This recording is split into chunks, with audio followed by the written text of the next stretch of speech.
It did seem to represent the passing of an era, and nobody who sat in the Rodnall's garden on that humid night to witness the going down of the sun would ever quite be able to forget it. As Major Harland had ceremoniously announced before even the placing of the chairs, "This is it, lads. Yesterday Hitler invaded Poland. It is now only a matter of time." Lawton thought sadly that he could detect the smallest note of pleasure in the Major's voice. It was the old bulldog spirit, the up men and atom, the blind determination of the public school which he had found so alien as a boy and so distasteful as a man. Certainly there was a glint in the Major's eye when he added, with no thought of the problems a war in Europe would inevitably bring to the precarious situation in Hong Kong, "Our boys, our wager will give Hitler a bloody nose." Lawton could not share the euphoric patriotism of the event. Where the others saw the melancholy passing of an age in the sunset, they also imagined a new dawn for tomorrow, a dawn which would apparently be built on the swift and complete destruction of the hated Third Reich. Lawton, however, saw only the tremendous agony of a once great, powerful animal which was on the point of extinction.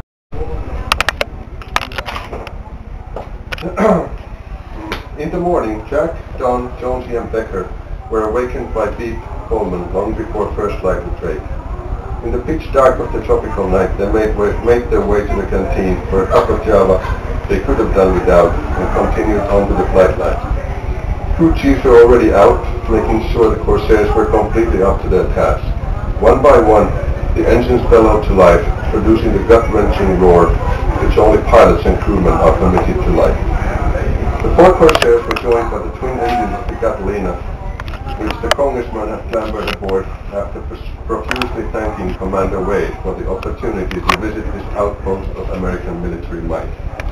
After two final pictures of Grundy in the gangway, the door shut, and four Corsairs led the way into the air for the lumbering Catalina. Once again, Don was in command, and his team began their customary weave above the Catalina. It's in 1628, and it has one large continent prominently missing, called Australia.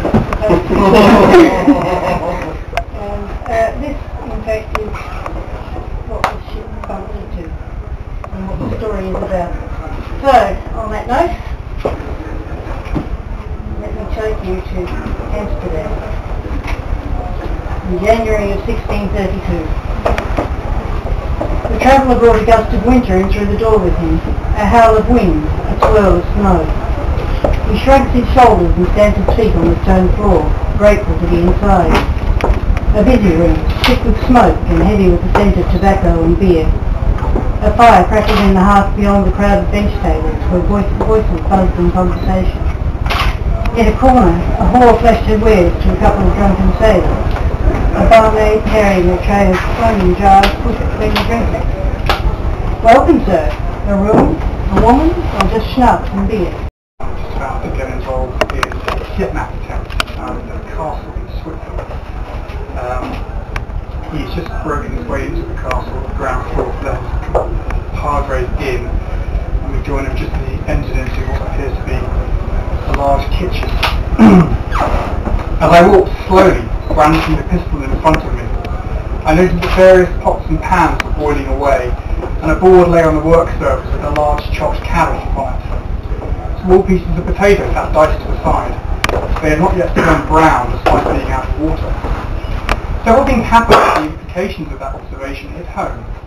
I had reached the kitchen door, and as it dawned on me that the chef must have been in the room at seconds prior to my arrival, with a fairly sizable chopping implement in his hands too, the door swung open in the manner in which kitchen doors traditionally swing when they are kicked by large Italian cooks, wearing heavy boots, carrying roasting trays, and wielding oversized butcher's knives that can only be described as professional.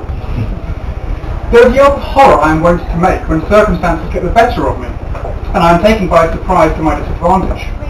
I have grown to accept the noise, and like to think that, although effeminate in its roots, it has a manly quality that identifies me as both a sensitive soul who understands why Brahms is a superior composer to Beethoven in many ways, although the common mob would never know it, and yet simultaneously indicates a ruthless and hardened character who would have no qualms about putting his fist through a chap's face